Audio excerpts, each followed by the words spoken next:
So ప్రముఖ YouTuber Chandu Sai ఇతను చాలా వెబ్ సిరీస్లో తీయడం జరిగింది అండ్ రీసెంట్గా మూవీస్లో కూడా చేస్తున్నాడు. సో ఇతనిపై రీసెంట్గా ఒక కేసు నమోదైంది నార్సింగ్ పోలీస్ స్టేషన్లో. సో దేని గురించి కేసు నమోదైందన్న? ఈ అబ్బాయి మీ చందుగాడు అనే పేరుతో యూట్యూబ్ ఛానల్ నడుపుతాడు. యూట్యూబ్ ఛానల్లో దాదాపు 6 లక్షల మంది సబ్స్క్రైబర్స్ ఉన్నారు. అట్లాగే ఇతనిది ఇన్స్టాగ్రామ్ పేజ్ కూడా ఉంది. దాంట్లో కూడా ఒక 33 లక్షల మంది ఫాలోయర్స్ ఉన్నారు. బేసిక్గా ఏంటంటే ఇతను కంటెంట్ క్రియేటర్ అని చెప్పొచ్చు. Is a writer, director, actor. చాలా వెబ్ సిరీస్ అతను డైరెక్ట్ చేశాడు, దానికి రచయితగా ఉన్నాడు, యాక్ట్ చేశాడు. అలాగే బాగా పాపులర్, అనేక వెబ్ సిరీస్ చేశాడు. అట్లాగే ఫేస్బుక్లో, ట్విట్టర్లో, తర్వాత యూట్యూబ్ అండ్ ఇన్స్టా అన్ని ప్లాట్ఫామ్స్లో కూడా బాగా పాపులర్. అయితే ఒక 14వ తేదీ ఒక అమ్మాయి పోలీస్ స్టేషన్కి ఫోన్ చేసి ఇలాగా చందు అనే అతను నన్ను హరాస్ చేస్తున్నాడు, నన్ను అత్యాచారం చేశాడు, నన్ను సెక్సువల్గా అతను ఎక్స్‌ప్లాయిట్ చేశాడు, పెళ్లి చేసుకుంటానని హామీ ఇచ్చాడు. ఇప్పుడేమో అతను వాళ్ళ నాన్న వాళ్ళ ఇంట్లో వాళ్ళు కలిసి నన్ను కొడుతున్నారు అని పోలీస్ స్టేషన్లో ఫోన్ చేస్తే పోలీసులు వెళ్ళి ఆ అమ్మాయి ఫ్లాట్లో సాక్ష్యాధారాలు అవన్నీ తీసుకున్నారు. ఆ అమ్మాయిని తీసుకెళ్ళి మెడికల్ ఎగ్జామినేషన్ అంతా కూడా చేశారు. అట్లాగే ఈ అబ్బాయిని కూడా అదుపులోకి తీసుకున్నారు. ఈ అబ్బాయిని కూడా మెడికల్ పొటెన్షియల్ టెస్ట్ అంటారు, అంటే ఈ అబ్బాయి సమర్థుడా కాదా అనేది అది టెస్ట్ చేశారు ఈ అబ్బాయిది. ఆ అమ్మాయి వాంగ్మూలం 164 కింద మేజిస్ట్రేట్ దగ్గర కూడా వాంగ్మూలం ఇప్పించారు. సో ఆ అమ్మాయి డీటెయిల్గా వాంగ్మూలం ఇచ్చింది. దాని తర్వాత మొత్తంగా దీంట్లో 6 మంది అక్యూజ్డ్. ఇతను పూర్తి పేరు వచ్చి కోలా చంద్రశేఖర్ సాయి కిరణ్, వీళ్ళ ఫాదర్ వెంకటేశ్వరరావు, తర్వాత హేమలక్ష్మి మణి వీళ్ళ మదరు, తర్వాత బాలు నాయుడు అని వీళ్ళ బంధువు. వీళ్ళందరినీ అరెస్టులు చేసి కేసు పెట్టారు. ఈ అబ్బాయిని మాత్రం చెంచల్గూడకి 14 డేస్ రిమాండ్కి పెట్టారు. ఆ అమ్మాయి డీటెయిల్స్ అయితే పోలీసులు ఇవ్వట్లేదు, ఎందుకంటే ఆ అమ్మాయి నా డీటెయిల్స్ ఇవ్వద్దని బయట చెప్పింది. అందుకని ఆ అమ్మాయి డీటెయిల్స్ ఇవ్వట్లేదు. సీల్డ్ కవర్లో కోర్టుకి సబ్మిట్ చేశారు. ఎఫ్ఐఆర్ రిపోర్ట్లో మాత్రం ఇంతవరకే ఉంది, 1295/23 ఎఫ్ఐఆర్ నెంబరు. సో ఈ ఎఫ్ఐఆర్లో నార్సింగ్ పోలీసులు ప్రధానంగా చెప్పింది ఏంటంటే ఈ అమ్మాయి కంప్లైంట్ని డీటెయిల్గా దాంట్లో పేర్కొన్నారు. ఈ అమ్మాయి కంప్లైంట్లో ఏం రాసిందంటే, నాకు ఈ అబ్బాయి చందు అనే అబ్బాయి సోషల్ మీడియా ద్వారా పరిచయం అయ్యాడు, తర్వాత కలుద్దాం అంటే నేను వెళ్ళాను, ముందు ఫోన్ నెంబర్లు ఎక్స్చేంజ్ చేసుకున్నాం, వాట్సాప్ ద్వారా మెసేజ్లు చేసుకున్నాం, తర్వాత కాల్స్ మాట్లాడుకున్నాం, తర్వాత అబ్బాయి నువ్వంటే నాకు చాలా ఇష్టం, ఒకసారి కలుద్దాం అంటే నేను వెళ్ళి కలిశాను. అలా మా ఇద్దరు పరిచయం ఏర్పడింది. దాని తర్వాత ఒకసారి ప్లాట్కి పిలిచాడు నా బర్త్డే సందర్భంగా. తను నా బర్త్డేని అక్కడ సెలబ్రేట్ చేశాడు. సెలబ్రేట్ చేసి ఈరోజు నైట్ కూడా ఇక్కడే ఉండిపోను అన్నాడు. నేను వెళ్తానంటే బలవంతం చేశాడు, నేను ఉండిపోయాను. ఆ రోజు నాతో అతను సెక్స్ చేశాడు. నేను వద్దంటే కూడా అతను నన్ను మాయమాటలు చెప్పి వశపరుచుకున్నాడు. దాని తర్వాత ఒక 3-4 సార్లు అలాగే చేశాడు. మళ్ళీ చేస్తే నేను ఇట్లా భయపడ్డాను, ఇట్లా నాకు అలవాట్లేదు, ఇలా చేసావు నువ్వు అంటే, ఏం కాదు నిన్ను పెళ్లి చేసుకుంటాను, నేను లైఫ్ లాంగ్ బాగా చూసుకుంటాను అదేం చెప్పాడు. నేను నమ్మాను.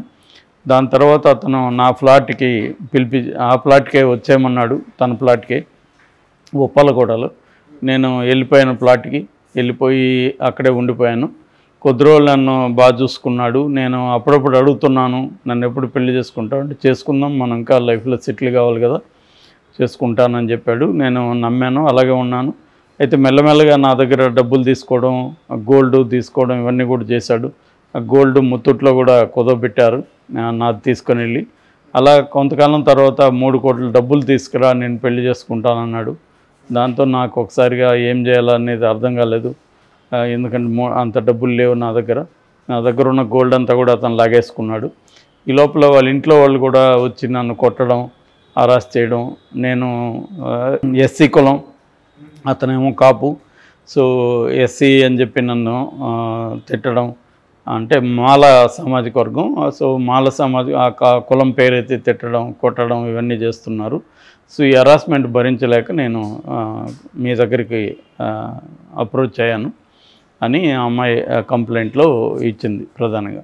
సో ఇతని మీద ఏంటంటే SC/ST అట్రాసిటీసు, తర్వాత అత్యాచారం కేసు ఇవన్నీ పెట్టి ఇప్పుడు అరెస్ట్ చేసి లోపలేశారు. ఇది బేసిక్గా కేసు డీటెయిల్స్. సో ఈ కేసులో మనం అర్థం చేసుకోవాల్సింది ఏంటంటే, మామూలుగా ఈ అమ్మాయిది కూడా కొంత ప్రాబ్లం ఉన్నట్టే కనబడుతుంది జనరల్గా. ఏంటంటే వీళ్ళు జరిగిన రోజులు బాగానే ఉంటారు, సడన్గా వీళ్ళకి ఏదైనా ఇబ్బంది వచ్చినప్పుడు వచ్చి రేప్ కేసు పెట్టేస్తారు. నిజానికి ఇది రేప్ కిందకి రాదు మామూలుగా అయితే, ఎందుకంటే ఈ అమ్మాయి కాన్సెంట్తోనే కదా అతను సెక్స్ చేశాడు. ఇది కాన్సెన్సువల్ సెక్స్ కిందకి వస్తుంది కానీ రేప్ కాదు. కానీ ఎక్కువ రేప్ కేసులు ఇలాంటివి ఈ మధ్య కాలంలో పెరిగాయి. ఇప్పుడు వీళ్ళిద్దరు కలిసి ఉన్నారు, వాళ్ళిద్దరి మధ్య గొడవలు వచ్చాయి. రెండోది అబ్బాయి పెళ్లి చేసుకుంటున్నట్టు చేసుకోలేదు, ఇది కేసు. కాకపోతే ఇక్కడ ఏంటంటే 21 నుంచి ఇది జరుగుతుంది, అంటే 2 ఏళ్ళు పైన దాటింది. సో 2 ఏళ్ళుగా ఈ అమ్మాయి అతను పెళ్లి చేసుకోకపోతే ఎందుకు కలిసింది? పెళ్లి చేసుకుంటాననే హోప్తో కలిసిందని చెప్తున్నా.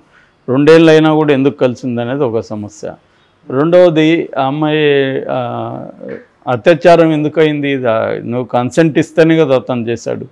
సో నువ్వు ఫేస్బుక్లో అక్కడ ఎక్కడ పరిచయం అయ్యాడు, మాట్లాడుకున్నారు, తర్వాత బర్త్డేని జరిపాడు, అక్కడ మళ్ళీ నైట్ కలిశారు, అక్కడ నుంచి కలుస్తూనే ఉన్నారు.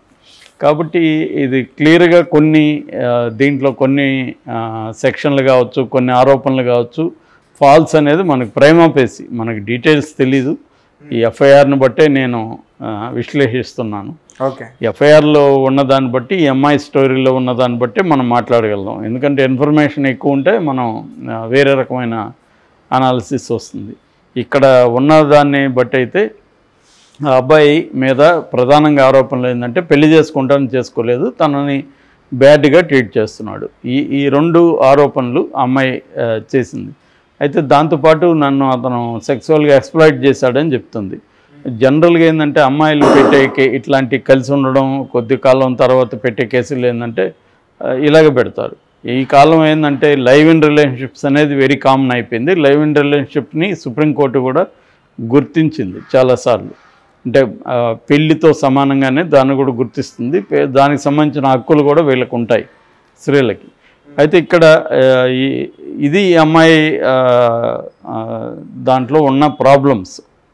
అయితే ఆ అబ్బాయి పరంగా తీసుకున్నప్పుడు ఎప్పుడైనా నేను నిన్న కూడా ఒక స్టోరీలో చెప్పాను, ఈ లవ్ రిలేషన్షిప్స్లో ప్రాబ్లం ఎక్కడ వస్తుందంటే క్లారిటీ లోపించడం. క్లారిటీగా నేను నీ నుంచి ఏం ఎక్స్పెక్ట్ చేస్తున్నాను, నేను నీకేం ఆఫర్ చేస్తున్నాను అనేది ఆ అబ్బాయిలు చెప్పేటప్పుడు క్లారిటీగా ఉండాలి. అంటే నేను ఒక ఫ్రెండ్షిప్ని లేకపోతే రొమాన్స్ని ఎక్స్పెక్ట్ చేస్తున్నాను, నేను కూడా అవి నీకు అందిస్తాను, అట్లాగే నీతో ఫ్రెండ్లీగా ఉంటాను అనేది చెప్పారనుకో క్లియర్గా, వాళ్ళకి నచ్చితే కంటిన్యూ అవ్వచ్చు. లేదు నాకు పెళ్ళి లేకుండా నేను నీతో ఈ లైంగికమైన యాక్టివిటీస్ చేయలేను అనేది కానీ చెప్పింది అనుకో అమ్మాయి, ఆ అమ్మాయిని వదిలేయాలి తప్ప అమ్మాయిని ఫాల్స్ ప్రామిసెస్ చేసి పెళ్లి చేసుకుంటాను ఇంకోటో అంటే టెంపరీ దీనికోసం ఫాల్స్ ప్రామిసెస్ అనేది అబ్బాయిలు చేస్తారు. నిజానికి ఇవి ఈ కాలంలో తగ్గాయి. ఇంతకుముందు అయితే మౌన పోరాటం సినిమా కూడా వచ్చింది కదా, అంటే అబ్బాయిలు ఎక్కువగా అప్పట్లో పెళ్ళి చేసుకుంటానంటే కానీ అమ్మాయిలు పడేవాళ్ళు కాదు. సో అందుకని ఫాల్స్ ప్రామిజులు అప్పట్లో ఇచ్చేవాళ్ళు. అమ్మాయిలు కూడా పెళ్ళి అనేది చాలా ఇంపార్టెంట్గా ఫీల్ అయ్యేవాళ్ళు సెక్యూరిటీకి. ఇవాళ అమ్మాయిలు పెళ్ళి అనేది ఫీల్ కావట్లేదు. సో లెట్ అస్ ఎంజాయ్ అని అమ్మాయిలు కూడా అలాంటి దీంట్లో పెరిగినప్పుడు ఇటువంటి కంప్లైంట్లు తగ్గినాయి. నిజానికి పెళ్లి చేసుకుంటానని మోసం చేశాడు అనే కంప్లైంట్లు తగ్గాయి. ఎందుకు తగ్గాయంటే అమ్మాయిలు కూడా దానికి రెడీగానే ఉన్నారు, పెళ్ళి అవసరం లేదని ఒకటి. రెండోది ఏంటంటే ఒక అబ్బాయి ఒక అమ్మాయి అనే కాన్సెప్ట్ కూడా తగ్గిపోయింది. ఒక అమ్మాయి మల్టిపుల్ అబ్బాయిలతో అఫైర్లు పెట్టుకోవడం, ఒక అబ్బాయి మల్టిపుల్ అమ్మాయిలతో అఫైర్లు పెట్టుకోవడం అన్న కాన్సెప్ట్ కూడా బలంగా పెరిగింది సమాజంలో. అందువల్ల వేరే రకమైన ఇష్యూస్ పెరిగాయి, సమస్యలు. ఎందుకంటే మల్టిపుల్గా ఉన్నప్పుడు అది 100లో ఒకరెవరో ఎమోషనల్గా రియాక్ట్ అవుతాడు ఒక అబ్బాయి, వాడికి ఈ అమ్మాయి మోసం చేస్తుంటుంది, చెప్పదు ఈ అమ్మాయి, నాకు ముగ్గురితో అఫైర్లు ఉన్నాయని ఈ అమ్మాయి చెప్పదు, నీతోనే ఉందని ఈ అమ్మాయి చెప్తుంది. సో దాంతో వాడు ఎప్పుడో ఫైండ్ అవుట్ చేస్తాడు. ఎందుకంటే ఇవాళ ఫైండ్ అవుట్ చేయడం పెద్ద కష్టం కాదు. ఫోన్ ఒకటి దొరికితే చాలు, నిద్రపోయేటప్పుడు ఫోన్ తీసుకున్నా మనకి అన్నీ తెలిసిపోతుంటాయి జాగ్రత్తగా గమనిస్తే. అంటే గూగుల్ హిస్టరీ చూసుకోవచ్చు, లేకపోతే మెసేజ్ ఎవరికి ఇచ్చిందో చూసుకోవచ్చు. ఒకవేళ డిలీట్ అయినా కూడా కనిపెట్టే అనేక టెక్నికల్ ఇవాళ వచ్చేసాయి. అట్లాగే స్పైవేర్స్ కూడా బాగా డెవలప్ అయినాయి. సంవత్సరానికి ఒక 10,000 ఎంతో కడితే స్పైవేర్ కూడా మనం ఎవరికి ఫోన్లో వేయాలనుకుంటే వాళ్ళ ఫోన్లో వేసేయచ్చు.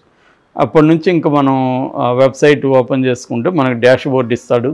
వాళ్ళ కాల్స్, వాళ్ళ మెయిల్స్, వాళ్ళ మెసేజెస్, వాళ్ళ సరౌండ్ సౌండ్లు, లొకేషను అన్నీ మనం చూసుకుంటూ ఉండొచ్చు లైవ్లో. అంటే ఒక పర్సన్ని లైవ్లో ట్రాక్ చేస్తూ ఉండొచ్చు అనమాట.